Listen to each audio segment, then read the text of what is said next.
Before we begin, a quick and important disclaimer. The following content is provided strictly for educational and entertainment purposes. It does not constitute legal, financial, or tax advice. Divorce laws and economic outcomes vary significantly by state and individual circumstance. You should not act upon any information provided here without first consulting with a qualified attorney, certified financial planner, or tax professional licensed in your jurisdiction.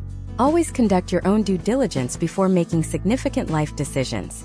When a marriage in America dissolves, the immediate emotional toll is often all that is discussed in public discourse. But behind the closed doors of law offices and kitchen tables, a silent, massive economic machine begins to churn. Here is the statistic that should stop you in your tracks. According to long-term longitudinal studies on American household transitions, women often experience an average 25% to 45% decline in their standard of living in the months following a divorce. While the social narrative focuses on the emotional fresh start, the raw data reveals an economic footprint so massive it can shift the trajectory of a woman's net worth for decades. We are talking about a systemic redistribution of wealth, the sudden doubling of housing costs, and the often invisible motherhood penalty that resurfaces with a vengeance when the dual income safety net is pulled away. If you think divorce is just about splitting the bank account in half, you are missing 90% of the iceberg. Today, we are pulling back the curtain on the actual cost of starting over, and why the financial infrastructure available to women in this country is the only thing standing between a fresh start and a total economic collapse. This deep dive masterclass is designed to solve the most pressing problem facing women in the US today: the information gap. We are going to move past the surface level advice and look at the historical trends of asset division, the hidden tax implications of the marital home, and the step-by-step reality of rebuilding a credit profile from scratch. By the end of this series, you will understand the economic footprint of divorce help services, how to navigate the complex world of QDROs and retirement splits, and why the equitable distribution versus community property debate is the most important financial concept you've never been properly taught. To understand the economic footprint, we have to start with the foundational shift in household microeconomics. In a standard two-income American household, fixed costs, mortgage, utilities, insurance, and property taxes are shared. When that household splits, those fixed costs do not divide by two. They often double. 2 roofs, 2 utility bills, 2 sets of grocery runs. This is where the initial wealth leak begins. We see this play out in case studies across various demographics, where the primary earner may maintain a higher percentage of their disposable income, while the spouse who may have taken time away from the workforce for childcare, disproportionately women, finds themselves facing a 100% increase in housing costs with a significantly reduced or stagnant income stream. The footprint of divorce help has evolved into a multi-billion-dollar industry in the United States, ranging from traditional litigation to mediation and the rise of divorce coaching. But why does this industry exist at such a scale? Because the American legal system is not designed for financial efficiency. It is designed for adversarial resolution. This creates a friction cost, where a significant portion of the marital estate, sometimes upwards of 10% to 15%, is consumed by the process of dividing it. For women, who statistically live longer and often have lower lifetime Social Security contributions due to caregiving gaps, every dollar lost to this friction is a dollar taken from their future retirement security. Let's look at the historical trends of the marital home. For decades, the goal for many women in divorce was to keep the house. It represented stability, especially if children were involved. However, the economic footprint of this decision has changed drastically in the current high-interest rate environment. In the past, a woman might refinance the home to buy out her spouse's equity at a 3% rate. Today, that same woman might be looking at a 7% or 8% rate. The help required here isn't just a lawyer. It's a specialized mortgage professional who understands the nuances of contingent liability and how to qualify for a loan based on alimony or child support, which, by the way, typically requires a 6-month history of consistent payments before it can even be counted as qualifying income by most lenders. This is a trap that catches thousands of women every year. They win the house in the settlement but lose it 2 years later because the carrying costs and the house's poor reality were never properly forecasted. Furthermore, we must examine the human capital aspect of the economic footprint. When we talk about divorce help for women, we are often talking about vocational rehabilitation. In many states, alimony or spousal maintenance is no longer a lifelong guarantee. It is a bridge designed to last only as long as it takes for the recipient to become self-sufficient. The step-by-step detail of this transition is brutal. It involves assessing the re-entry cost into the professional world. If a woman has been out of the workforce for 10 years, her professional network has degraded, and her skills may be obsolete in an AI-driven economy. The economic footprint of divorce help, therefore, includes the cost of retraining, certifications, and the psychological hurdle of rebranding oneself in a competitive market. We also need to address the gray divorce phenomenon, women over the age of 50 ending long-term marriages. The economic footprint here is unique because there is less time to recover from the wealth shock. When you split a 401k at age 35, you have 30 years of compound interest to make up the difference. When you split it at 60, you are looking at a permanent reduction in your quality of life. This is where the Qualified Domestic Relations Order, or QDRO, comes into play. This is a highly technical legal instrument that allows for the tax-free transfer of retirement funds from one spouse to another. However, if the help you receive doesn't understand the difference between a pre-tax 401k and a Roth IRA, you might end up with $500,000 that is actually worth $350,000 after the IRS takes its cut, while your spouse walks away with $500,000 in clean money. The goal of this deep dive is to move you from a position of emotional reaction to economic calculation. The United States has a specific set of rules, some federal, mostly state level, that govern how wealth is redistributed during a divorce. Understanding these rules is the difference between surviving the transition and thriving after it. We will be looking at real-world data points on how credit scores are impacted, how hidden assets are historically uncovered in high-net-worth cases, and the specific strategies used by financial advocates to ensure that the economic footprint of the divorce doesn't become a permanent crater in your financial future. We are going to explore why the first 90 days are the most critical. This is the period where financial bleeding is most common. From the moment the notice of petition is served, a series of automatic temporary restraining orders, ATROs, usually go into effect, preventing either party from hiding money or changing insurance policies. Understanding these nuances is part of the Essential Divorce Help Toolkit. We will break down how to audit your own life, how to track marital waste, and how to build a team that treats your divorce like a corporate merger rather than a family feud. This isn't just about getting through it. It's about the mathematical reality of your next 30 years. Preparation is the only hedge against the statistical decline in the standard of living that faces the average American woman post-divorce. We are starting that preparation right now. To fully grasp the magnitude of the economic footprint, we must examine the immediate transition from a dual-income or shared asset household to a single-entity economy. Imagine a woman named Sarah living in a suburb of Charlotte, North Carolina, in 2026. Sarah has been married for 15 years and has spent the last decade working part-time to prioritize raising children. Her husband earns a high six-figure salary in fintech. In Sarah's mind, their joint savings account, their equity in a 4-bedroom home, and her husband's 401k represent a shared future. However, the moment the legal process begins, Sarah enters what economists call the liquidity crunch. Historical trends suggest that while the marital estate might be valued at $2 million on paper, Sarah's actual access to cash could drop to near zero overnight if her name is not on specific accounts, or if the court has not yet issued temporary support orders. This liquidity crunch is the first major hurdle in the economic footprint. In 2026, the cost of living has not adjusted downward for single-parent households. If anything, the premium on safe housing and quality childcare has intensified. Sarah's immediate financial need is not just for a lawyer, but for a lifestyle analysis. This is a forensic accounting process where every cent spent over the last 3 to 5 years is categorized to prove to the court what it actually costs to maintain her standard of living. Without this data-driven approach, women often find themselves settling for alimony or child support figures that look reasonable in a vacuum but fail to cover the true inflationary costs of groceries, healthcare, and education in the current American economy.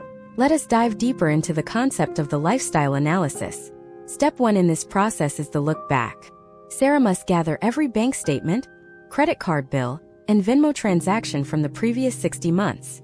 Why 60 months? Because courts look for patterns, not anomalies. If Sarah's household spent an average of $1,200 a month on extracurricular activities for the children in 2024 and 2025, that becomes a baseline. If she cannot prove that pattern with receipts and statements, that funding often disappears in the final decree. The economic footprint of divorce help here involves hiring a CDFA, or Certified Divorce Financial Analyst. This professional doesn't just add up numbers, they project how those numbers will behave over the next 10 years. They calculate the tax impact of receiving $10,000 a month in alimony versus taking a larger lump sum of a brokerage account. In 2026, with shifting tax brackets and capital gains considerations, the wrong choice here could result in a 30% loss of actual purchasing power over a decade. Now, consider the case study of Maria, a software engineer in Austin, Texas. Maria is the primary breadwinner, and her husband has been a stay-at-home father. In this scenario, the economic footprint of divorce helps shifts toward asset protection and the mitigation of future liabilities. Maria may be facing the prospect of paying spousal maintenance. In Texas, a community property state, the math is ostensibly simple. Everything earned during the marriage is split 50-50ths. But Maria's wealth is tied up in unvested RSUs, restricted stock units, and stock options from her tech employer. If Maria doesn't understand the Moore-Marsden formula or similar legal precedents used to separate property from community property, she might accidentally sign away half of the wealth she built before the marriage even started. The economic footprint here is about the technicality of the buyout. Maria needs to determine if she can afford to give her spouse a larger share of the liquid cash in exchange for keeping her full pension and stock portfolio. This is a high-stakes chess match where the pieces are her retirement security and her children's college funds. Step by step, the economic reconstruction begins with the credit shield. For many women in America, their credit identity is inextricably linked to their spouse. Case studies show that when a joint credit card is maxed out during a contentious divorce, both scores plummet. In 2026, a credit score drop from 780 to 620 can mean the difference between a 6% mortgage and being denied a rental application entirely. The first step of the shield is to establish individual lines of credit before the final divorce decree is signed. This involves opening a secured credit card and a separate high-yield savings account in a completely different banking institution than the one used for the marital accounts. This prevents the right of offset, a banking term where a bank can legally take money from your personal account to pay off a debt on a joint account held at the same bank. This is the kind of granular detail that constitutes real divorce help. Beyond the banking, we must discuss the hidden footprint, the cost of the shadow career. This is the time and energy a woman spends managing the divorce itself. Research indicates that a high-conflict divorce can consume 20 to 30 hours a week of administrative labor, communicating with lawyers, gathering financial disclosures, attending mediation, and managing the emotional fallout for children. For a working woman, this is essentially a second, unpaid job that often leads to decreased productivity in her actual career, potentially resulting in missed promotions or bonuses. In 2026, where the corporate environment is increasingly demanding, this shadow career can have a long-term suppression effect on a woman's lifetime earnings. Case studies of professional women show a measurable dip in career trajectory during the 2-year window surrounding a divorce, a gap that often takes 5 to 7 years to fully close. We also have to analyze the step-by-step reality of the QDRO, the Qualified Domestic Relations Order, which we touched on previously. Imagine if Sarah from our first example finally negotiates a 50% split of her husband's $1 million 401k. She thinks she has $500,000.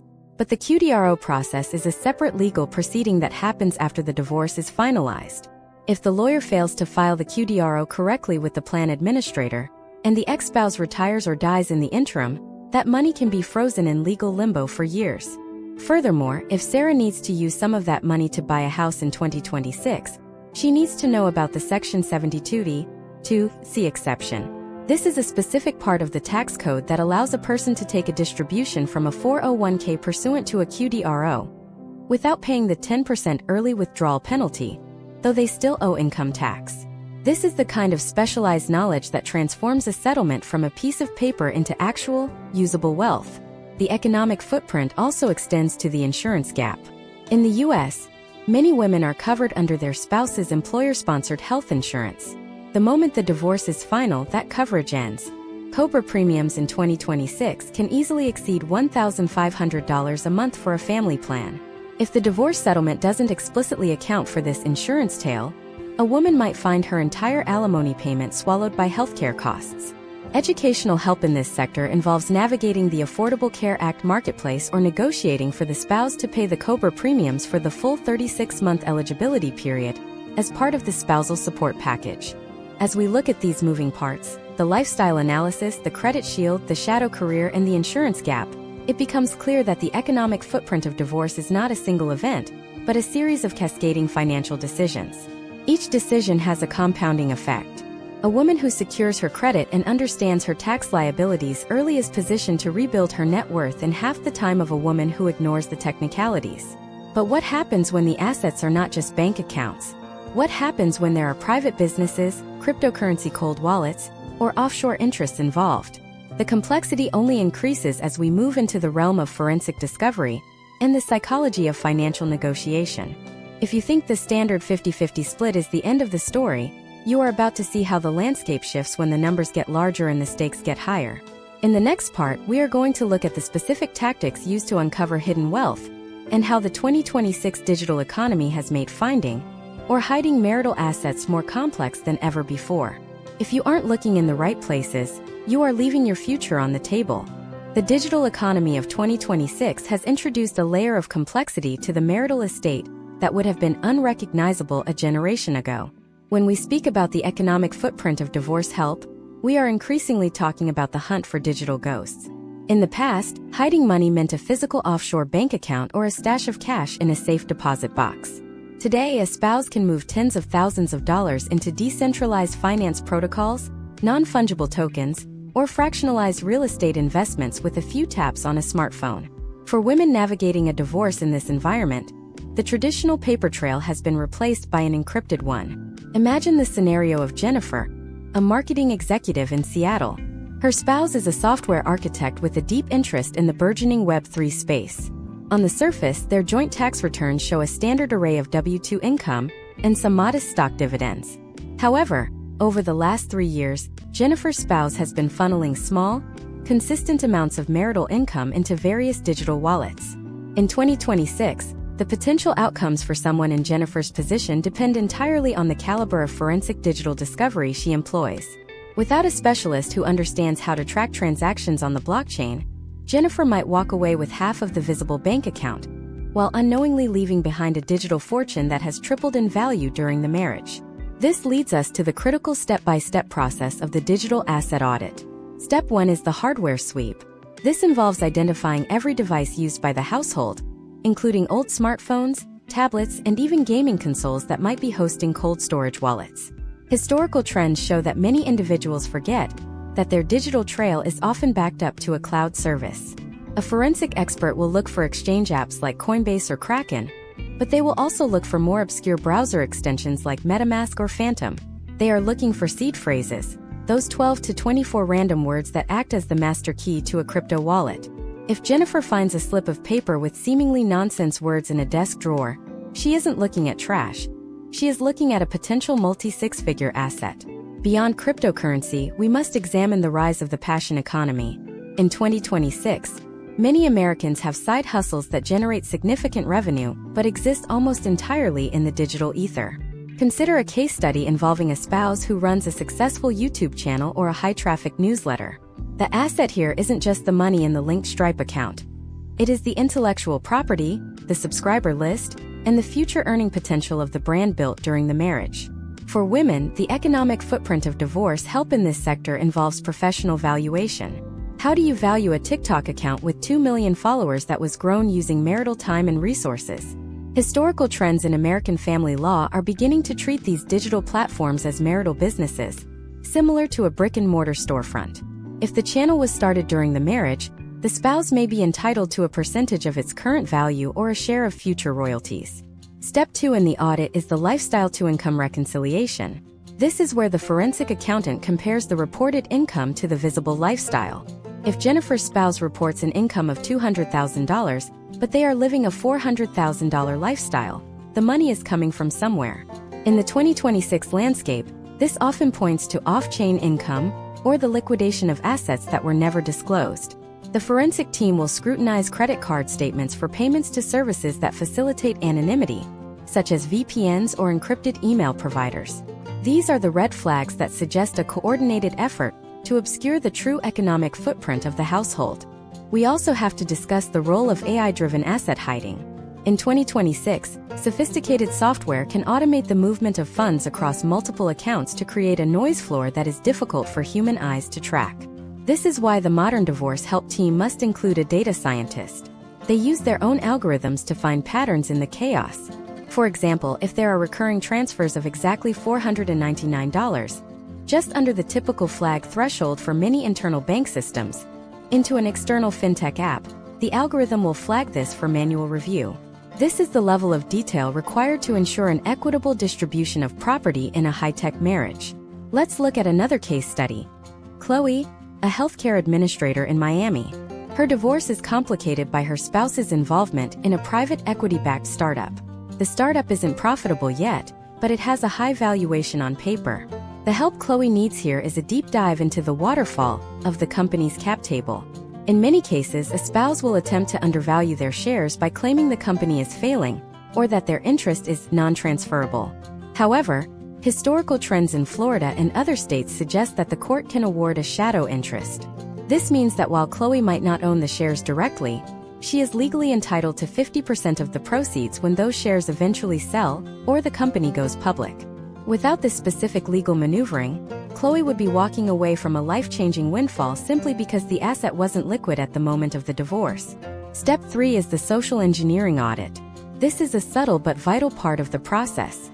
In the years leading up to a divorce, a spouse might begin gifting money to family members or close friends with the unspoken agreement that the money will be returned after the legal proceedings are over. In 2026, this often takes the form of funding a business venture, for a sibling, or paying for a relative's medical expenses. A professional investigation will look for these irregular outflows of marital cash. They will subpoena the bank records of the recipients if necessary to prove that the funds were not legitimate gifts, but rather an attempt to park marital assets outside the reach of the court. The economic footprint of these hidden assets is staggering. It is estimated that in high-net-worth divorces in the U.S., as much as 20% of the total marital estate may be obscured in some way. For women who are statistically more likely to be the out spouse, the one with less direct control over the primary financial accounts, the risk of being economically sidelined is immense. This is why the educational-only approach must be rigorous. You cannot negotiate for what you do not know exists. As we move deeper into this masterclass, the focus shifts from finding the money to the strategic psychology of keeping it. Once the assets are identified, the battle moves to the negotiation table. How do you leverage the discovery of a hidden crypto wallet to get a better deal on the house? How do you use the valuation of a digital brand to secure higher spousal support? The 2026 legal landscape is not just about the law, it is about the data and the leverage that data provides. But discovery is only half the battle. Even when the money is on the table, the way it is characterized as income, as an asset, or as a future credit can change its value by hundreds of thousands of dollars. We are about to look at the tax strategy wars of 2026.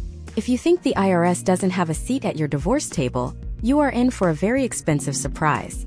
In the next part, we will break down the specific tax traps that catch women off guard, and how the 2026 tax code revisions have changed the game for alimony and asset transfers forever.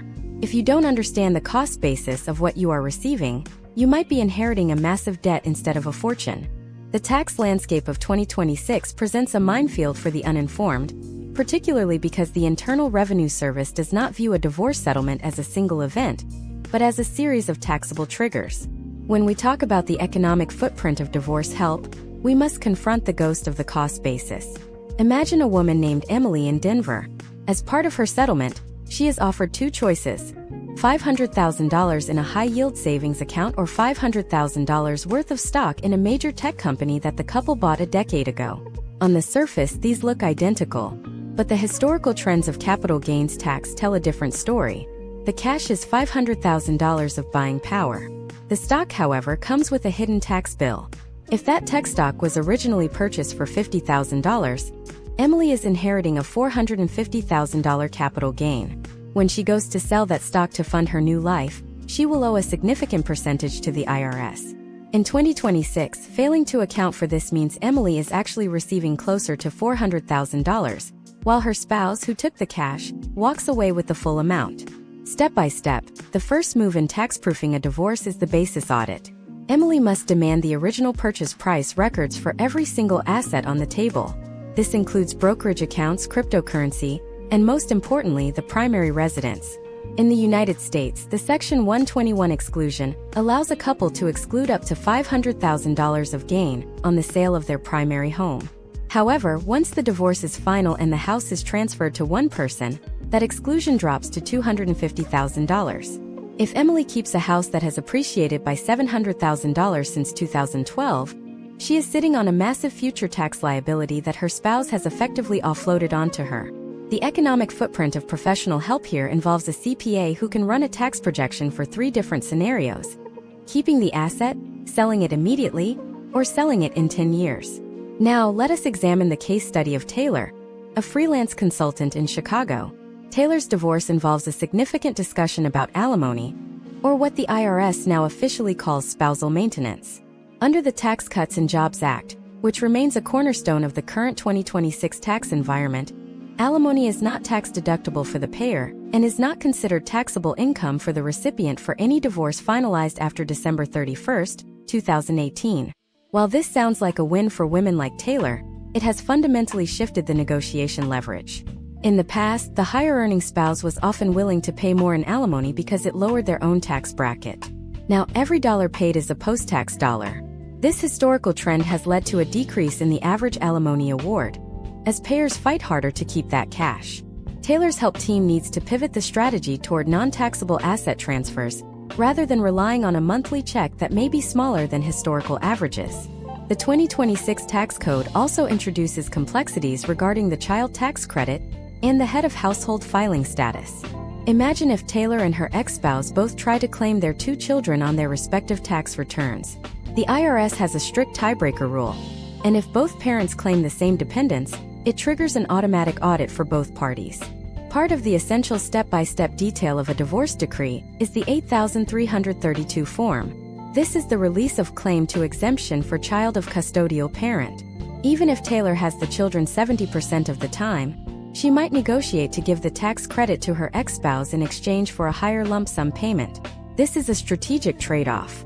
However, without a formal written agreement filed with the IRS, this becomes a point of high-stakes friction that can lead to penalties and interest years down the line. We must also look at the economic footprint of the 2026 retirement landscape. Many women are now part of the gig economy, or are small business owners with SEIRAs or solo 401ks. The tax traps here are even more specialized. If Taylor's spouse has a solo 401k from a consulting business, the rules for splitting that account differ from a standard corporate 401k. There is no QDRO for an IRA. Instead, it must be a transfer incident to divorce. If the money is moved into Taylor's name even one day before the divorce is officially finalized, or if the bank processes it as a standard distribution, Taylor could be hit with an immediate tax bill and an early withdrawal penalty. Professional help ensures that the language in the settlement exactly matches the internal requirements of the financial institution to ensure a tax-free movement of wealth. Then there is the issue of carry-forward losses. This is a hidden asset that many women completely overlook. Imagine if Taylor and her spouse lost money on a real estate venture in 2024. That loss can be used to offset future income for years. In a divorce, that loss is an asset. If Taylor is the one who will be earning a high income in 2026 and 2027, she wants that carry-forward loss on her side of the ledger to lower her future tax burden. This is the kind of forensic tax planning that defines a high-level economic footprint. It's not just about what you own today. It's about how much of your future income you get to keep. Step 2 in the tax-proofing process involves the innocent spouse relief filing. In 2026, the IRS has become increasingly aggressive in pursuing back taxes from joint returns filed during a marriage. If Taylor's spouse was underreporting income or taking illegal deductions while they were married, the IRS can come after Taylor for the full amount, plus interest and penalties, even if she had no idea it was happening. The economic footprint of divorce help for women in this position involves filing Form 8857. This is a request for the IRS to acknowledge that it would be unfair to hold the wife liable for the husband's tax fraud or errors. This is a complex legal hurdle that requires proving a lack of knowledge and a lack of benefit from the unpaid taxes. Case studies show that women who fail to file for this relief can find their wages garnished years after the divorce for a debt they didn't even know existed. The depth of this tax war extends to the very structure of the legal fees. In 2026, most legal fees for a personal divorce are not tax-deductible. However, the portion of the fees paid to a CPA or a lawyer specifically for tax advice or for the production of income, such as securing alimony, might be deductible in certain professional contexts or under specific state laws. By having the professionals itemize their billing to show exactly how much time was spent on tax planning versus custody disputes, Taylor can potentially salvage thousands of dollars in deductions. As we move through these layers of the economic footprint, from capital gains and cost basis to carry forward losses and innocent spouse relief, it becomes clear that the modern American divorce is as much a tax event as it is a legal one. But even with a perfect tax strategy, there is another looming shadow that can dismantle a woman's financial future: the breakdown of the emotional economy. We are about to look at how the psychology of the sunk cost fallacy and the revenge spend can lead to a total liquidation of the very assets you fought so hard to tax optimize.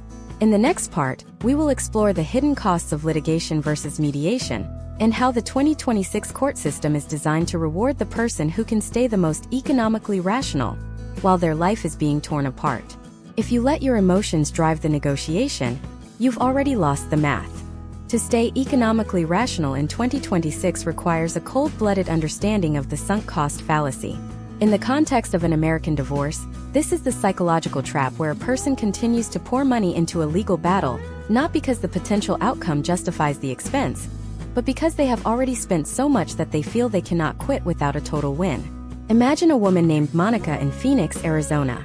Monica is locked in a dispute over a classic car collection and a vacation property in Sedona. Her legal fees have already climbed to $80,000. The total equity she is fighting for is approximately $100,000. Rational math suggests that Monica is spending $1 to chase 20 cents, but the emotional economy of the divorce, the need for validation and the desire to see her spouse lose, overrides her financial survival instinct. The economic footprint of this behavior is devastating. In the United States, the average cost of a contested divorce in 2026 has surged due to increased billable rates for paralegals and the integration of expensive tech-based discovery tools. When Monica decides to go to trial over the Sedona property, she isn't just paying for a lawyer. She is paying for expert witnesses, real estate appraisers, and court reporters. Each day in a family courtroom can cost between $5,000 and $10,000 in total professional fees. Historical trends show that by the time a judge renders a decision, the legal fees often consume 30 to 50% of the disputed asset's value. The step-by-step detail of avoiding this involves the cost-benefit pivot. Monica must sit down with her financial advocate every 30 days and ask a single question. If I were a business, would I authorize this expenditure to gain this specific asset? If the answer is no, she is in the grip of the sunk cost fallacy. Let us explore the case study of Olivia, a corporate vice president in Minneapolis. Olivia is facing the revenge spend. This is a phenomenon where one spouse, sensing the end of the marriage, begins to liquidate marital cash on luxury items, travel, or unnecessary high-end services to ensure there is less money to divide during the settlement. In 2026, with the speed of digital transactions, a spouse can deplete a joint savings account in a weekend. Olivia's help team needs to act within hours, not days. This involves the immediate filing of a motion for status quo. This is a legal order that freezes the financial state of the marriage. Any money spent after this filing that is not for regular living expenses or legal fees is considered marital waste. Step by step, Olivia's forensic team will then perform a dissipation of assets audit. If they can prove her spouse spent $50,000 on a non-marital luxury cruise, the court will often credit that entire $50,000 to Olivia's side of the ledger during the final distribution. The revenge spender essentially spends their own future settlement in advance. This brings us to the great mediation debate. In the 2026 American legal system, the economic footprint of mediation is significantly lighter than litigation, yet many women are advised against it due to a fear of being overpowered in negotiations. Imagine if Olivia and her spouse chose a collaborative divorce model. In this scenario, they both hire lawyers who are contractually barred from going to court. If the process fails, the lawyers are fired and they have to start over. This creates a massive financial incentive for everyone to stay at the table. Historical trends indicate that collaborative divorces can cost 40% to 60% less than traditional litigation. However, the risk for a woman in this position is the information asymmetry. If Olivia is the outspouse and does not have full knowledge of the family's complex investments, mediation can be a trap where she settles for less because she doesn't know what she's missing. The educational deep dive here is clear. Mediation is only an economic win if it is preceded by full, transparent discovery. Never mediate in the dark. We also need to analyze the economic footprint of the career sabotage. In high-stakes divorces, we occasionally see a spouse quit a high-paying job or intentionally underperform to lower their income right before the support hearings. In 2026, the courts have become increasingly sophisticated in handling this through imputed income. If Olivia's spouse, who has historically earned $300,000 as a consultant, suddenly claims he can only find work making $50,000, the court will look at his age, education, and the current labor market data for Minneapolis. The help team will hire a vocational expert to testify that his earning capacity remains at the higher level. The judge then calculates alimony and child support based on what he should be earning, not what he is currently reporting. This prevents the intentional suppression of wealth, but it requires a woman to have the capital up front to hire the experts needed to prove the case. The 2026 landscape has also seen the rise of divorce funding. This is a third-party investment where a company provides a woman with the cash needed to pay for high-level legal and forensic services, in exchange for a percentage of the final settlement. For a woman with no liquid cash but a claim to a multi-million-dollar estate, this is a vital lifeline. However, the economic footprint of this help is expensive. These companies are not lenders, they are investors taking on high risk. The potential outcomes include losing 10% to 25% of the total settlement to the funding company. It is a classic case of the expensive to be poor cycle. If Olivia uses divorce funding to fight for a $5 million estate, she might pay over $1 million in interest and fees. Step by step, she must compare this cost to the potential loss of settling early without adequate representation. Furthermore, we must look at the psychological cost of the prolonged conflict. There is a measurable stress tax on a woman's health and professional performance. Case studies of women in high-conflict divorces in 2026 show a higher incidence of stress-related medical leaves and a decrease in investment portfolio management. When you are in survival mode, you are not rebalancing your 401k or looking for high-yield opportunities. You are just trying to get through the day. This invisible economic footprint can amount to hundreds of thousands of dollars in lost growth and missed professional opportunities. The most successful economic outcomes in 2026 are achieved by women who treat their divorce as a project to be managed and closed as quickly as possible, rather than a war to be won. The goal is to reach the point of diminishing returns. This is the exact moment where the next dollar spent on a lawyer will not result in more than $1 returned in the settlement. Finding this point requires a level of emotional detachment that is nearly impossible without a professional team acting as a buffer. We are seeing more women utilize divorce coaches who specialize in the business of divorce. These are not therapists, they are project managers who ensure the lawyer is being efficient, the experts are being targeted, and the woman is staying focused on the math.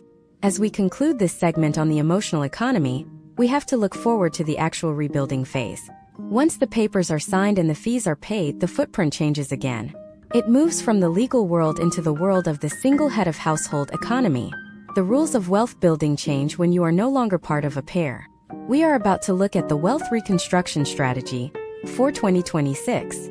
If you think the hard part is over once the divorce is final, you aren't prepared for the post-divorce poverty gap that hits even high-earning women. In the next part, we will break down the step-by-step reality of re-entering the housing market, rebuilding a retirement fund from 50%, and why your first year post-divorce will determine your net worth for the next 20 years. The ink on the decree is just the starting line. The ink on the decree is just the starting line, and for most women in 2026, the transition from the courtroom to the living room reveals a harsh new reality, the single head of household economy. Historically, the first 12 months after a divorce are the most financially volatile. This is the period of the post-divorce poverty gap. Even for high-earning women, the sudden loss of economies of scale can feel like a vertical drop.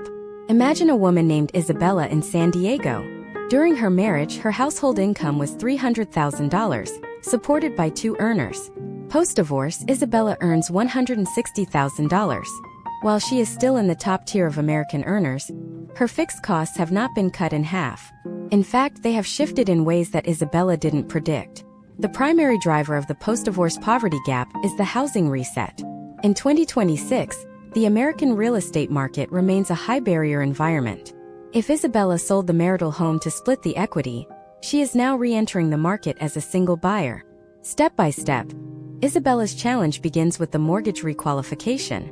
Lenders in 2026 are looking at her single-income debt-to-income ratio. If Isabella was a stay-at-home parent or had a lower income during the marriage, her credit history might be thin. Case studies show that women frequently encounter higher interest rates or are required to provide larger down payments because they lack a long-term independent credit profile. To navigate this, Isabella must utilize the equity bridge strategy. This involves using her share of the marital home sale not just as a down payment, but as a reserve fund to offset the higher monthly payments of a new mortgage taken at current market rates. Let us look at the case study of Sophia, an architect in Atlanta. Sophia decided to keep the family home, a common goal for women wanting to maintain stability for their children. However, Sophia soon realized she was sitting on a dead asset. The house is worth $900,000, but the maintenance, property taxes, and insurance in 2026 have escalated to cost $4,000 a month. Because Sophia's husband was the one who handled the home's mechanical systems, she is now facing the external cost of hiring professionals for every repair. Historically, women who keep the home spend an average of 15% more on household operations in the first 2 years than they did while married. The economic footprint of divorce help in this scenario involves a transition budget. Sophia needs to calculate the carry cost of the home against her new net income. If the house consumes more than 40% of her take-home pay, she is not living in an asset, she is living in a liability. The step-by-step detail here is the 2-year rule. If the home does not become cash flow positive or at least neutral within 24 months of the divorce, the historical trend suggests a forced sale later under less favorable conditions. Next, we must address the retirement re-entry. Imagine Isabella again. She received $400,000 from her ex-spouse 401k via a tutor. It feels like a windfall, but Isabella is 45 years old. If she leaves that money in a standard target date fund, it may not grow fast enough to support her independently in 20 years. The economic footprint of wealth reconstruction involves the catch-up contribution phase. In 2026, Isabella must maximize her own 401k or 403b contributions, but she also needs to look at the tax efficiency of her investments. Historical trends show that women often take a more conservative investment approach post-divorce due to a fear of loss. However, a portfolio that is too heavy in bonds or cash in 2026 will be eroded by the persistent inflationary pressures on healthcare and housing. Professional help for women in this stage involves a risk tolerance calibration. Isabella needs an investment strategy that accounts for the fact that she no longer has a partner's pension or Social Security to lean on. She is her own safety net.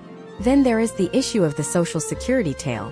For women who were married for at least 10 years and have not remarried, there is a specific provision in the U.S. tax code that allows them to claim benefits based on their ex-spouse's earnings record, provided it is higher than their own. In 2026, as the first wave of Gen X women approaches retirement, understanding this divorced spouse benefit is critical. It does not reduce the ex-spouse benefit, but it can increase the woman's monthly check by hundreds of dollars. The step-by-step process requires Isabella to keep a certified copy of her marriage certificate and her divorce decree, as she will need these to prove eligibility to the Social Security Administration when she turns 62. We also have to examine the insurance pivot. During the marriage, Isabella was on a group health plan that cost $300 a month. Now, she is either paying for her own employer-sponsored plan at a higher individual rate or navigating the 2026 healthcare exchange. Furthermore, she now needs life insurance on her ex-spouse. If her ex-spouse is paying child support or alimony and passes away, that income stream vanishes. The economic footprint of divorce help includes the security clause. Isabella's legal team should have ensured that the ex-spouse maintains a life insurance policy with Isabella as the irrevocable beneficiary. If this wasn't done, Isabella must now look at the cost of taking out a policy herself on his life, which requires his cooperation for a medical exam, a difficult negotiation post-divorce. Step-by-step reconstruction also involves the Emergency Fund 2.0. In a dual-income household, a 3-month emergency fund is often sufficient. In the single head of household economy of 2026, the recommended historical trend has shifted toward a 6 to 9 month reserve. Why? Because Isabella has a single point of failure, herself. If Isabella gets sick or loses her job, there is no second income to cover the mortgage.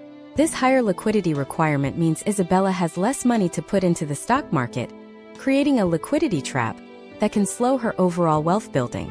Case studies of resilient post-divorce women show that they often utilize side hustles or the fractional gig economy of 2026 to build this reserve without touching their primary salary. The psychological footprint of these changes is often referred to as the bag lady syndrome, the fear, even among wealthy women, that they will end up homeless. In 2026, this fear is exacerbated by the visibility of the wealth gap on social media. The help Isabella needs is a financial roadmap that uses actual data to combat this anxiety. By seeing a 5-year projection of her net worth, Isabella can move from a state of financial hypervigilance to one of strategic growth. This involves the debt cleanse. Isabella must aggressively pay off any joint debts that were not closed during the divorce process. Historical trends show that an open joint credit card or a co-signed car loan is a ticking time bomb for a woman's credit score. Step by step, every joint account must be confirmed as closed at grantor's request on her credit report. As Isabella and Sophia navigate their first year, they are learning that the economic footprint of divorce is not just about the division of what was, but the construction of what will be. They are moving from being a spouse to being a chief financial officer of their own lives. This transition is difficult, but it is also where the greatest potential for financial independence lies. However, there is a hidden danger in the reconstruction phase: the rise of the gray area expenditures. These are the costs associated with co-parenting in two different economic tiers. What happens when one parent wants the kids in private school and the other can't afford the tuition? What happens when the standard of living in the father's house is significantly higher than in the mother's house? This creates a new kind of economic friction that can lead back to the courtroom. In the next part, we will dive into the parenting plan economics of 2026. We will look at the hidden costs of shared custody, the Section 7 extraordinary expenses, and how to prevent your co-parenting relationship from becoming a permanent drain on your new financial foundation. If you didn't account for the inflation of childhood in your settlement, you are about to see where the next leak in your bucket is coming from. The inflation of childhood in 2026 is not a metaphor. It is a measurable economic reality that dictates the terms of your post-divorce life. When we discuss the economic footprint of parenting plan economics, we are looking at a system that often fails to account for the true cost of raising a child across two separate households. In the United States, child support is typically calculated using a state-specific formula, the income shares model or the percentage of income model. However, these formulas were largely designed based on 1990s spending data. They cover the basics: food, shelter, and clothing. They rarely account for the extracurricular arms race, the soaring costs of mental health support for adolescents, or the hyper-specialized educational needs of the modern American student. Imagine a woman named Maya in Columbus, Ohio. Maya has a shared parenting arrangement for her two teenagers. The court-ordered child support she receives is calculated based on the combined income of both parents. But here is the friction point. The formula doesn't include Section 7 expenses, which in many jurisdictions refer to extraordinary expenses like competitive sports, orthodontics, private tutoring, and summer camps. For Maya, these costs amount to an additional $15,000 a year. If her divorce decree simply states that the parents will share these costs 50-50, Maya is entering a negotiation zone every time a bill is due. Historical trends show that without a specific, line-itemized parenting plan, the custodial or primary residential parent, statistically more likely to be the mother, ends up absorbing the administrative and financial overhead of these extras, simply because they are the ones managing the child's daily schedule. The step-by-step detail of mitigating this leaky bucket starts with the expense audit and categorization. Maya must move beyond the standard support order and create a variable expense addendum. This is a document that defines exactly what constitutes an extraordinary expense. In 2026, this must include digital subscriptions, high-speed internet requirements for school, and the cost of maintaining a child's digital footprint or equipment for remote learning. Step 1 is to define the consent threshold. For example, any expense under $200 can be made unilaterally, while anything over requires 48 hours of notice. Step 2 is the payment protocol. Maya should utilize co-parenting apps that are specifically designed to track these expenses in real time, allowing for direct reimbursement through integrated payment gateways. This removes the emotional weight of asking for money and turns it into a transparent business transaction. Let us look at the case study of Ava, a nurse practitioner in Philadelphia. Ava's ex-spouse has a significantly higher income and lives in a high-rise luxury apartment, while Ava has moved into a more modest townhouse to keep her costs manageable. This is the two-tier economy of co-parenting. The children experience a high-consumption lifestyle at one house and a budget-conscious one at the other. The economic footprint here is psychological as much as financial. Ava faces lifestyle guilt, leading her to overspend on vacations or gadgets she cannot afford, just to keep up with the standard of living set by the other parent. Historical trends in 2026 suggest that this competition spending is a leading cause of post-divorce debt for women. The help Ava needs is a boundary-setting framework. She must realize that her financial stability is the greatest asset she can provide her children. By sticking to a strict post-divorce cash flow plan, Ava ensures that she doesn't end up in a high-interest debt spiral trying to match a billionaire's budget on a practitioner's salary. Furthermore, we must analyze the college tuition trap. In many U.S. states, child support ends at age 18, or when the child graduates high school. There is no legal requirement for parents to pay for college. If Ava's divorce decree is silent on the issue of post-secondary education, she may find herself solely responsible for the skyrocketing tuition costs of 2026. Step by step, a professional parenting plan should include a 529 plan contribution clause. This mandates that both parents contribute a specific percentage of their income to a college savings account. It should also define the cap. For instance, the parents agreed to be responsible for costs up to the amount of an in-state public university tuition. Without this clause, Ava is left hoping for cooperation 10 years down the line, a risky strategy in the volatile world of post-divorce relationships. We also have to consider the economic footprint of the career pivot during shared custody. Imagine Maya again. She has a week-on, week-off schedule. On her off weeks, she can work late, network, and take on extra projects. On her on weeks, her professional output is capped by school runs and evening commitments. In 2026, the corporate world is less forgiving of this on-off productivity cycle. Case studies of professional women show that those who do not have a robust childcare backup system on weeks experience a slower rate of promotion compared to their peers who have a consistent, full-time support structure. The help here involves a childcare contingency fund. This is a dedicated savings account used to hire gap childcare when professional opportunities arise during parenting time. This isn't an indulgence. It is a career investment that prevents the divorce from stunting Maya's lifetime earning potential. The 2026 landscape also introduces the digital custody cost. We are talking about the hardware, the software, and the cybersecurity needs of children who are increasingly living their lives online. If the parenting plan doesn't specify who pays for the $500 laptop or the monthly cell phone insurance, it becomes another point of economic friction. Historical trends suggest that these costs are often overlooked during the initial settlement, but can add up to thousands of dollars over a decade. A comprehensive economic footprint analysis includes a technology replacement cycle, ensuring that the cost of these essential tools is shared equitably as the child grows. Then there is the issue of the tax residency of the child. In 2026, with shifting state tax laws, where the child spends the majority of their time can impact which parent qualifies for the head of household status and the associated tax breaks. This is a valuable economic asset. If Maya and her ex-spouse have a true 50-50 split, they must decide who gets the tax benefit. Step by step, this should be alternated annually or assigned to the parent who derives the highest marginal tax benefit, with the savings being split between both parties. This is high-level financial engineering applied to the family unit. As we look at the parenting plan economics, it becomes clear that the help a woman needs is not just legal, but managerial.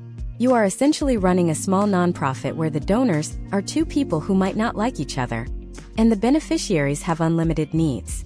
The goal is to move from a reactive spending model to a proactive budgetary model. If you are constantly surprised by the cost of your child's life, you are not managing the economic footprint. The footprint is trampling you. But what happens when the financial ties aren't just about the children? What happens when there are ongoing business interests, shared real estate developments, or complicated carry in a private equity fund? The entanglement of a divorce can last for decades if the exit strategy is not cleanly executed. We are about to look at the corporate divorce within the personal divorce. If you and your spouse own a business together, or if your wealth is tied up in a family office, the rules of the game change entirely. In the next part, we will explore the asset entanglement of 2026 and how to perform a surgical separation of your business interests without killing the golden goose that funds your life. If you don't know how to value a closely held business, you are about to find out how easily your partner can make a fortune disappear in the ledger. The surgical separation of business interests in a 2026 American divorce is perhaps the most high-stakes operation a woman will ever oversee. In many marriages, the family business is not just a source of income, it is the primary engine of wealth creation. However, when the founders split, that engine often stalls due to a lack of clear governance and the ambiguity of equitable distribution laws. Imagine a woman named Grace in Nashville. She and her husband co-founded a boutique medical supply company 12 years ago. Grace handles the operations and logistics, while her husband manages the sales and high-level physician relationships. On paper, they own 50% each. But in the reality of a divorce, a business is not like a bank account that can be neatly sliced down the middle. BINMA, the economic footprint of business entanglement often leads to a valuation war. Grace's husband might argue that the business is worth less than it was 2 years ago, citing increased competition or a shift in healthcare regulations in 2026. This is where the concept of enterprise goodwill versus personal goodwill becomes the central battleground. Step by step, the valuation process begins with hiring a forensic business appraiser. Enterprise goodwill refers to the value inherent in the company's name, its location, and its operating systems, assets that stay with the business regardless of who owns it. Personal goodwill, however, is the value tied directly to an individual's reputation or skill. In many U.S. jurisdictions, personal goodwill is not considered a marital asset and cannot be divided. If Grace's husband can prove that the company's success is 70% due to his personal relationships, Grace might find herself entitled to only half of the remaining 30%. To navigate this, Grace must perform a data-driven operational audit. Step 1 is the document dump: tax returns, profit and loss statements, balance sheets, and general ledgers for the last 5 years. But Grace needs to look deeper into the 2026 digital footprint. She needs to examine the CRM records, the client acquisition costs, and the proprietary software code. If Grace was the one who built the logistics platform that allows the company to operate with 40% higher efficiency than its competitors, she is the one who created the enterprise goodwill. By proving that the company's value is built into the system she designed, she protects her share of the marital estate. Historical trends in 2026 suggest that courts are increasingly valuing tech-driven operational efficiency over traditional handshake sales relationships. Let us explore the case study of Natalie, a restaurateur in New Orleans. Natalie and her spouse own 3 high-end bistros. In a divorce, they face the liquidity dilemma. They cannot sell the restaurants without losing their primary source of income, and Natalie doesn't have the cash to buy out her husband's 50% share. This is where the buy-sell agreement or a property settlement note comes into play. Instead of a lump sum, Natalie negotiates a structured buyout. Step by step, she agrees to pay her ex-spouse a set amount of the business's free cash flow over a period of 7 to 10 years, secured by a lien on the business assets. This allows Natalie to keep the golden goose alive while providing her ex-spouse with a guaranteed income stream. However, Natalie must be careful with the interest rate. In the 2026 economic environment, a fixed-rate note that seemed reasonable during the marriage might become a crushing burden if market conditions shift. The 2026 landscape has also seen a rise in the use of fractional ownership and phantom equity as settlement tools. Imagine Natalie's spouse agrees to take a silent 20% stake in the future sale of the business, instead of an immediate buyout. This is a high-risk, high-reward strategy. Natalie gains the freedom to run the business without interference today, but she is essentially working for her ex-spouse's future wealth. Case studies show that this economic tale can lead to significant resentment and a lack of motivation for the operating spouse. To prevent this, the help team must draft an ironclad operating agreement that defines exactly what happens if Natalie wants to expand, take on new investors, or sell the business early. Without these triggers, Natalie is trapped in a perpetual partnership with her past. We also have to analyze the footprint of the family office. For very high net worth women, wealth is often managed through a centralized entity that handles investments, taxes, and even personal staffing. When a divorce occurs, the family office itself becomes a conflict of interest. If the staff of the family office was hired by or reports primarily to the husband, the woman is at a massive information disadvantage. In 2026, the strategy for women in this tier is the shadow family office. This involves hiring a completely independent team of advisors, fiduciary wealth managers, tax attorneys, and lifestyle managers to shadow the existing family office's moves. This prevents the information blackout that often precedes a major asset hide. Historical trends show that women who do not establish this independent oversight in the first 90 days of a divorce lose an average of 15% more of their net worth to administrative fees and investment losses orchestrated by the other side. Step by step, the separation of business interests must also account for the key person insurance. If the business's value is tied to both founders and one dies shortly after the divorce, the surviving spouse could be left with a failing entity and a massive buyout debt to the ex-spouse's estate. In 2026, a professional settlement requires that both parties maintain life and disability insurance policies that name the business or the other spouse as the beneficiary for the duration of the buyout period. This is the financial seatbelt that ensures the economic footprint of the divorce doesn't lead to a total collapse of the family's legacy. Furthermore, we must look at the intellectual property audit. In the 2026 digital economy, the most valuable part of a business might be a patent, a trademark, or even a highly curated social media handle. If Natalie's Bistro has a secret sauce recipe or a unique branding strategy, who owns that IP post-divorce? Case studies in the American fashion and food industries highlight the royalty trap, where one spouse retains the rights to the brand name, forcing the other to pay a licensing fee to continue using it. The surgical separation requires a clear assignment of all IP rights before the final decree is signed. The goal of business separation is the clean break. Any ongoing financial connection is a potential point of failure. Whether it is a structured buyout, a sale to a third party, or an asset swap, where one spouse takes the business and the other takes the equivalent value in real estate and retirement accounts, the objective is to reach a state of total autonomy. You cannot truly rebuild your net worth if your former partner still has their hand on the steering wheel of your primary asset. As we move toward the final stages of this masterclass, we have to look at the ultimate goal: the transition from divorcee to wealth builder. We have covered the legal battles, the tax wars, and the business entanglements. Now we are going to look at the psychological shift required to manage a large-scale settlement for long-term growth. We are about to dive into the legacy framework of 2026. How do you protect your new fortune from future predators, including the remarriage trap? In the next part, we will explore the world of asset protection trusts, prenuptial agreements for the second time around, and why your most important financial move post-divorce is the one you make before you ever go on another date. If you don't build a fortress around your settlement, the economic footprint of your next relationship might just erase all the progress you've made. The surgical separation of business interests in a 2026 American divorce is perhaps the most high-stakes operation a woman will ever oversee. In many marriages, the family business is not just a source of income, it is the primary engine of wealth creation. However, when the founders split, that engine often stalls due to a lack of clear governance and the ambiguity of equitable distribution laws. Imagine a woman named Grace in Nashville. She and her husband co-founded a boutique medical supply company 12 years ago. Grace handles the operations and logistics, while her husband manages the sales and high-level physician relationships. On paper, they own 50% each.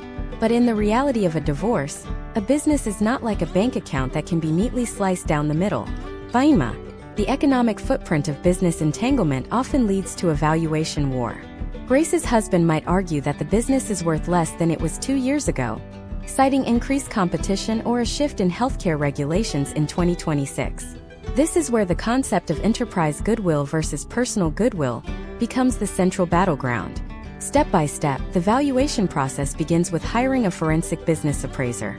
Enterprise goodwill refers to the value inherent in the company's name, its location, and its operating systems, assets that stay with the business regardless of who owns it. Personal goodwill, however, is the value tied directly to an individual's reputation or skill. In many U.S. jurisdictions, personal goodwill is not considered a marital asset and cannot be divided.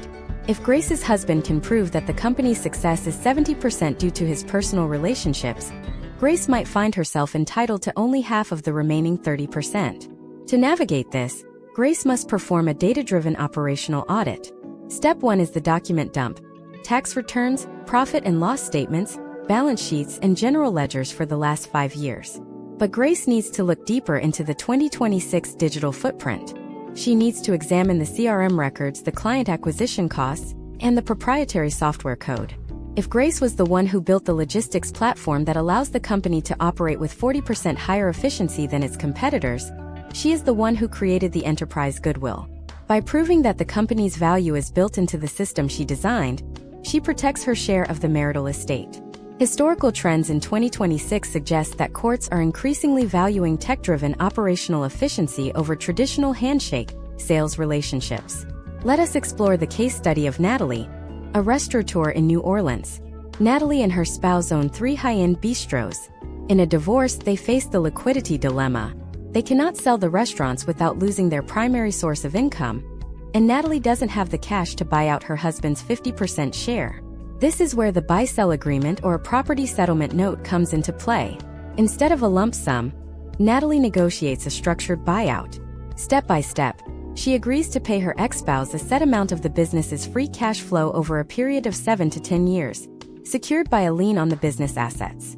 This allows Natalie to keep the golden goose alive while providing her ex-spouse with a guaranteed income stream. However, Natalie must be careful with the interest rate. In the 2026 economic environment, a fixed-rate note that seemed reasonable during the marriage might become a crushing burden if market conditions shift. The 2026 landscape has also seen a rise in the use of fractional ownership and phantom equity as settlement tools. Imagine Natalie's spouse agrees to take a silent 20% stake in the future sale of the business, instead of an immediate buyout. This is a high-risk, high-reward strategy. Natalie gains the freedom to run the business without interference today, but she is essentially working for her ex-spouse's future wealth. Case studies show that this economic tale can lead to significant resentment and a lack of motivation for the operating spouse. To prevent this, the help team must draft an ironclad operating agreement that defines exactly what happens if Natalie wants to expand, take on new investors, or sell the business early. Without these triggers, Natalie is trapped in a perpetual partnership with her past. We also have to analyze the footprint of the family office. For very high net worth women, wealth is often managed through a centralized entity that handles investments, taxes, and even personal staffing. When a divorce occurs, the family office itself becomes a conflict of interest. If the staff of the family office was hired by or reports primarily to the husband, the woman is at a massive information disadvantage. In 2026, the strategy for women in this tier is the shadow family office. This involves hiring a completely independent team of advisors, fiduciary wealth managers, tax attorneys, and lifestyle managers to shadow the existing family office's moves. This prevents the information blackout that often precedes a major asset hide. Historical trends show that women who do not establish this independent oversight in the first 90 days of a divorce lose an average of 15% more of their net worth to administrative fees and investment losses orchestrated by the other side. Step by step, the separation of business interests must also account for the key person insurance. If the business's value is tied to both founders and one dies shortly after the divorce, the surviving spouse could be left with a failing entity and a massive buyout debt to the ex-spouse's estate. In 2026, a professional settlement requires that both parties maintain life and disability insurance policies that name the business or the other spouse as the beneficiary for the duration of the buyout period. This is the financial seatbelt that ensures the economic footprint of the divorce doesn't lead to a total collapse of the family's legacy. Furthermore, we must look at the intellectual property audit. In the 2026 digital economy, the most valuable part of a business might be a patent, a trademark, or even a highly curated social media handle. If Natalie's Bistro has a secret sauce recipe or a unique branding strategy, who owns that IP post-divorce? Case studies in the American fashion and food industries highlight the royalty trap, where one spouse retains the rights to the brand name, forcing the other to pay a licensing fee to continue using it. The surgical separation requires a clear assignment of all IP rights before the final decree is signed. The goal of business separation is the clean break. Any ongoing financial connection is a potential point of failure. Whether it is a structured buyout, a sale to a third party, or an asset swap, where one spouse takes the business and the other takes the equivalent value in real estate and retirement accounts, the objective is to reach a state of total autonomy. You cannot truly rebuild your net worth if your former partner still has their hand on the steering wheel of your primary asset. As we move toward the final stages of this masterclass, we have to look at the ultimate goal: the transition from divorcee to wealth builder. We have covered the legal battles, the tax wars, and the business entanglements. Now we are going to look at the psychological shift required to manage a large-scale settlement for long-term growth. We are about to dive into the legacy framework of 2026. How do you protect your new fortune from future predators, including the remarriage trap? In the next part, we will explore the world of asset protection trusts, prenuptial agreements for the second time around, and why your most important financial move post-divorce is the one you make before you ever go on another date. If you don't build a fortress around your settlement, the economic footprint of your next relationship might just erase all the progress you've made. The surgical separation of business interests in a 2026 American divorce is perhaps the most high-stakes operation a woman will ever oversee. In many marriages, the family business is not just a source of income, it is the primary engine of wealth creation. However, when the founders split, that engine often stalls due to a lack of clear governance and the ambiguity of equitable distribution laws. Imagine a woman named Grace in Nashville. She and her husband co-founded a boutique medical supply company 12 years ago. Grace handles the operations and logistics, while her husband manages the sales and high-level physician relationships. On paper, they own 50% each. But in the reality of a divorce, a business is not like a bank account that can be neatly sliced down the middle. Baima.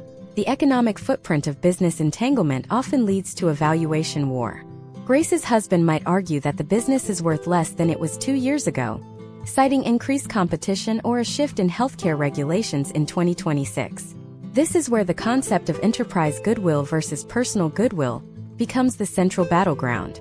Step by step, the valuation process begins with hiring a forensic business appraiser.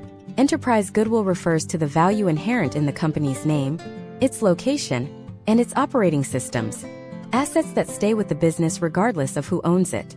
Personal goodwill, however, is the value tied directly to an individual's reputation or skill. In many U.S. jurisdictions, personal goodwill is not considered a marital asset and cannot be divided. If Grace's husband can prove that the company's success is 70% due to his personal relationships, Grace might find herself entitled to only half of the remaining 30%. To navigate this, Grace must perform a data-driven operational audit. Step 1 is the document dump. Tax returns, profit and loss statements, balance sheets, and general ledgers for the last 5 years. But Grace needs to look deeper into the 2026 digital footprint. She needs to examine the CRM records, the client acquisition costs, and the proprietary software code.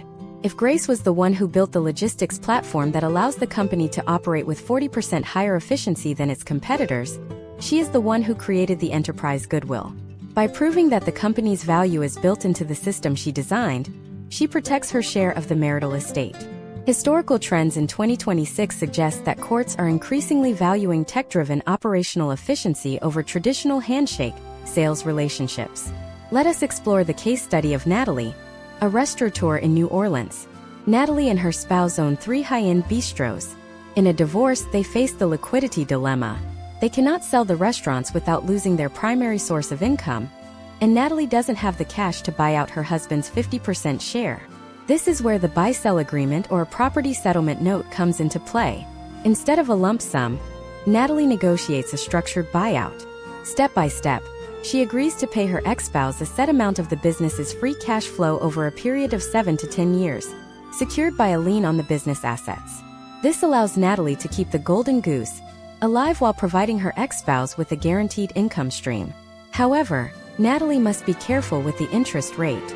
In the 2026 economic environment, a fixed-rate note that seemed reasonable during the marriage might become a crushing burden if market conditions shift.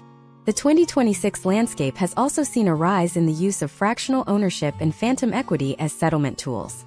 Imagine Natalie's spouse agrees to take a silent 20% stake in the future sale of the business, instead of an immediate buyout. This is a high-risk, high-reward strategy. Natalie gains the freedom to run the business without interference today, but she is essentially working for her ex-spouse's future wealth. Case studies show that this economic tale can lead to significant resentment and a lack of motivation for the operating spouse. To prevent this, the help team must draft an ironclad operating agreement that defines exactly what happens if Natalie wants to expand, take on new investors, or sell the business early. Without these triggers, Natalie is trapped in a perpetual partnership with her past. We also have to analyze the footprint of the family office. For very high net worth women, wealth is often managed through a centralized entity that handles investments, taxes, and even personal staffing. When a divorce occurs, the family office itself becomes a conflict of interest. If the staff of the family office was hired by or reports primarily to the husband, the woman is at a massive information disadvantage. In 2026, the strategy for women in this tier is the shadow family office. This involves hiring a completely independent team of advisors, fiduciary wealth managers, tax attorneys, and lifestyle managers to shadow the existing family office's moves. This prevents the information blackout that often precedes a major asset hide. Historical trends show that women who do not establish this independent oversight in the first 90 days of a divorce lose an average of 15% more of their net worth to administrative fees and investment losses orchestrated by the other side. Step by step, the separation of business interests must also account for the key person insurance. If the business's value is tied to both founders and one dies shortly after the divorce, the surviving spouse could be left with a failing entity and a massive buyout debt to the ex-spouse's estate. In 2026, a professional settlement requires that both parties maintain life and disability insurance policies that name the business or the other spouse as the beneficiary for the duration of the buyout period. This is the financial seatbelt that ensures the economic footprint of the divorce doesn't lead to a total collapse of the family's legacy. Furthermore, we must look at the intellectual property audit. In the 2026 digital economy, the most valuable part of a business might be a patent, a trademark, or even a highly curated social media handle. If Natalie's Bistro has a secret sauce recipe or a unique branding strategy, who owns that IP post-divorce? Case studies in the American fashion and food industries highlight the royalty trap, where one spouse retains the rights to the brand name, forcing the other to pay a licensing fee to continue using it. The surgical separation requires a clear assignment of all IP rights before the final decree is signed. The goal of business separation is the clean break. Any ongoing financial connection is a potential point of failure. Whether it is a structured buyout, a sale to a third party, or an asset swap, where one spouse takes the business and the other takes the equivalent value in real estate and retirement accounts, the objective is to reach a state of total autonomy. You cannot truly rebuild your net worth if your former partner still has their hand on the steering wheel of your primary asset. As we move toward the final stages of this masterclass, we have to look at the ultimate goal: the transition from divorcee to wealth builder. We have covered the legal battles, the tax wars, and the business entanglements. Now we are going to look at the psychological shift required to manage a large-scale settlement for long-term growth. We are about to dive into the legacy framework of 2026. How do you protect your new fortune from future predators, including the remarriage trap? In the next part, we will explore the world of asset protection trusts, prenuptial agreements for the second time around, and why your most important financial move post-divorce is the one you make before you ever go on another date. If you don't build a fortress around your settlement, the economic footprint of your next relationship might just erase all the progress you've made.